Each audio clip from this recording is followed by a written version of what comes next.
chien, c'est un chat abandonné qui s'est laissé séduire par les morceaux de viande.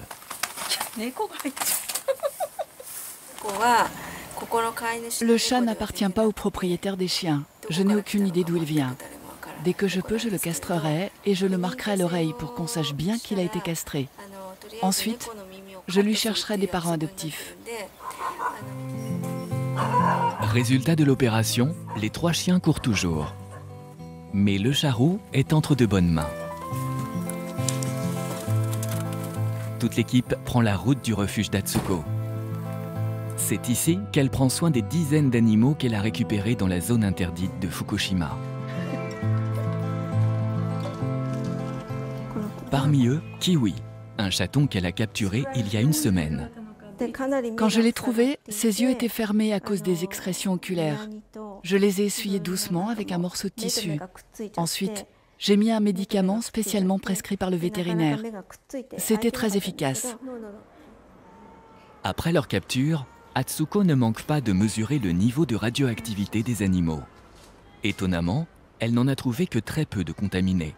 Dans le cas contraire, Atsuko prend les mesures qui s'imposent. Quand la radioactivité est élevée, je commence par les shampouiner et ensuite je les rase. Atsuko a toutes les peines du monde à retrouver les propriétaires des animaux. Relogés dans des conditions précaires, les résidents de la zone interdite ne peuvent souvent pas prendre soin de leurs anciens compagnons. Elle risque donc de servir de mère adoptive aux chats et aux chiens de Fukushima pendant encore longtemps. Heureusement, les animaux de Fukushima ont d'autres anges gardiens. À l'intérieur même de la zone interdite, une poignée de rebelles ont refusé de partir dans le seul but de s'occuper des bêtes. C'est le cas de Keigo Sakamoto, qui vit dans une ville déserte à 20 km seulement de la centrale nucléaire, au milieu de centaines de chiens, de poules et de lapins. La vie a été donnée aux animaux autant qu'aux humains. Si je les abandonne, alors ces animaux vont mourir, leurs cadavres vont s'empiler. Comment pourrais-je me regarder dans une glace après ça? En plus de ses propres animaux, ce passionné un peu marginal a récupéré des dizaines de bêtes en détresse après l'accident, comme cette chèvre, Yuki. Allez ma petite Yuki, debout, lève-toi. Ces anciens propriétaires sont partis vers Tokyo. Leur famille les a suppliés de ne pas rester dans un endroit aussi dangereux. Alors ils ont fui en me laissant leurs chèvres. Le souci, c'est que les autorités limitent strictement les déplacements des animaux d'élevage en provenance de la zone interdite. Une façon d'éviter que du bétail contaminé ne soit disséminé aux 4 coins du Japon. Je voulais l'emmener chez le vétérinaire, mais je n'ai pas le droit de la faire sortir de cette zone, parce qu'une chèvre est considérée comme un animal d'élevage et non un animal domestique. Le gouvernement veut éliminer tous les animaux d'élevage de la zone interdite. Seul au monde, Sakamoto vit, ou plutôt survit dans des conditions précaires. Depuis l'évacuation des habitants, plus personne ne vient ramasser les ordures. Il doit se passer de gaz et d'électricité. Lui et ses animaux sont même contraints de boire l'eau contaminée de la montagne. Est-ce que j'ai une autre solution que d'utiliser cette eau? Peut-être qu'elle est contaminée, mais elle est potable, alors je l'utilise. Je n'ai pas le choix de toute façon, l'eau est indispensable à la vie. Vous connaissez quelqu'un qui accepterait de m'envoyer des centaines de litres d'eau en bouteille chaque jour?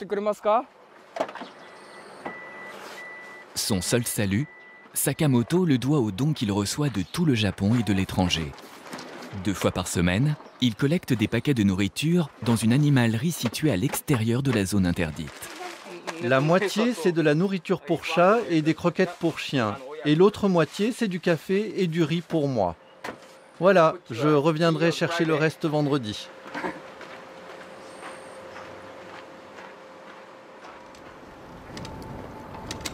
Relogés dans des préfabriqués ou des appartements temporaires, beaucoup d'habitants évacués de Fukushima n'ont pas pu prendre leur animal de compagnie avec eux.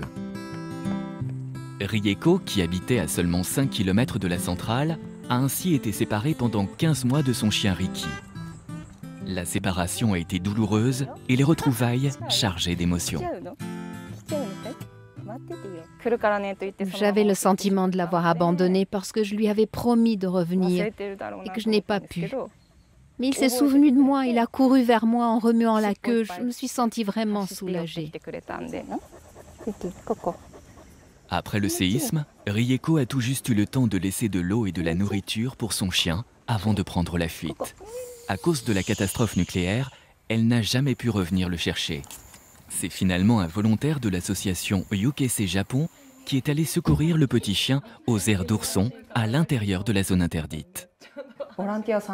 Il y avait tellement de chiens et de chats dans le refuge de l'association. Les volontaires travaillaient dur pour eux et chérissaient la vie de ces animaux réfugiés. J'apprécie vraiment ce qu'ils ont fait. Sans eux, Riki ne serait peut-être plus là aujourd'hui.